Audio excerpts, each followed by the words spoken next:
dahan po ang lahat na tumayo para po sa pagbabasa ng salita ng Diyos. Ayon po sa Colossians chapter 2, verse 6 to 7, yamang tinanggap na ninyo si Kristo Jesus bilang Panginoon, mamuhay kayo na may pakikipagkaisa sa Kanya. Magpakatatag kayo at isalin ninyo sa Kanya ang inyong buhay. Magpakatibay kayo sa pananampalataya na itinuro sa inyo at lagi kayong magpasalamat sa Diyos. Purihin po natin ang Diyos sa kanyang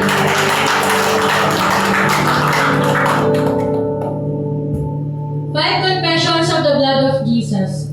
By the blood of Jesus, I am redeemed from the power of the enemy. By the blood of Jesus, all of my sins have been forgiven. Because I walk in the light and have fellowship with other Christians, the blood of Jesus cleanses me now and continually from all my sins.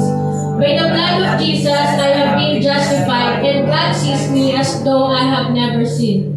By the blood of Jesus, I am sanctified and set apart from God. Amen. Hallelujah, Lord. Salamat, Panginoon, sa pagkakataon ito na muli kang nakawit, magpupuri, bilang pasasalamat. Salamat po, Panginoon. Maturi na pangunahan po kami ng iyong banal na Espiritu. Puspusin po ang bawat isa ng iyong naman. Salamat po sa pangalan ni Jesus. Amen. Sige po, palakpakan po natin ito sa kamay. Sige po, lahat naman tayo ay nakakaranas ng kamanghamanghang pag-ibig ng Diyos. Tama po ba? Marapat lamang na purihin natin siya at sambahin sa Espiritu at katotohanan. Sige po, ang lahat po ay nangyayang kumawit, sumayaw sa ating Panginoon. Hallelujah.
Salamat sa dakila mo, pag-ibig.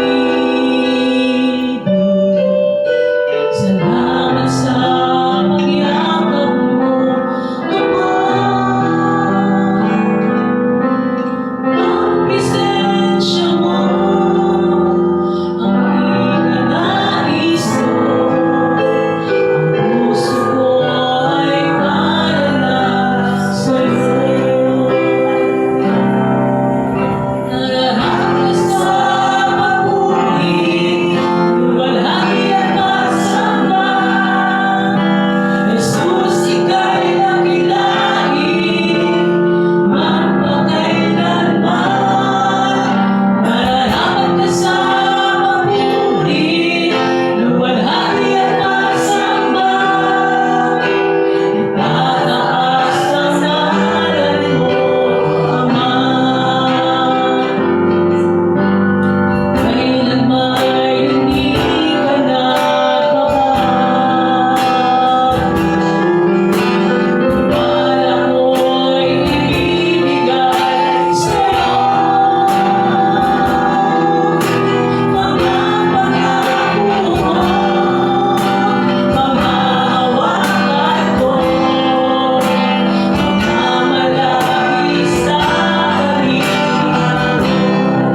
na